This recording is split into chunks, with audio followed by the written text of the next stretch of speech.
এরপরে রাজন হোসেন আপনি লিখেছেন মসজিদের মিনারের সামনের দিকে কবরস্থান করা জায়েজ আছে কিনা, জাপান থেকে বলছি। ভাই রাজন হোসেন, আপনি জাপান থেকে প্রশ্ন করেছেন এবং আমরা সবাই জাপান থেকে ফিরে এসেছি আলহামদুলিল্লাহ। জাপানে প্রবাসী বাংলাদেশি ভাইদের মধ্যে দিনী কাজ দেখে আমি খুবই আনন্দিত হয়েছি। তবে সেই সাথে অনেক প্রবাসী ভাইরা এখনো দিনের ছোঁয়া থেকে দূরে আছেন, অনেকে নিজের ইমান আমল খুঁয়ে বসে থাকেন সেই জায়গায়, সেগুলো আমাদের চিন্তার কারণ নিশ্চয়ই।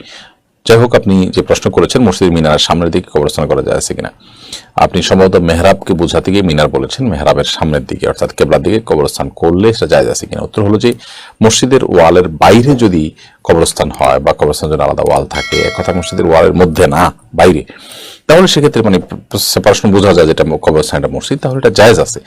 তবে সবচেয়ে ভালো হয় মসজিদের পূবে কিংবা উত্তরে কিংবা দক্ষিণে যদি কবরস্থান করতে পারেন, তাতে যেটা হয় যে মসজিদের সামনে যে কবরস্থান আছে দেখতে অন্তত দেখা যাচ্ছে না যে আপনি কবরকে সিজদা করছেন। যদি এখানে কবরকে সিজদা করা হবে না এবং এর কারণে কোনো গুনাহ হবে না এবং কেউ উদ্দেশ্যে সিজদা করেও না, যার কারণে মসজিদের ওয়ালের বাইরে যদি কবরস্থান থাকে সেটা হারাম বা নাজায়েজ হবে না, শিরক হবে না ইনশাআল্লাহ।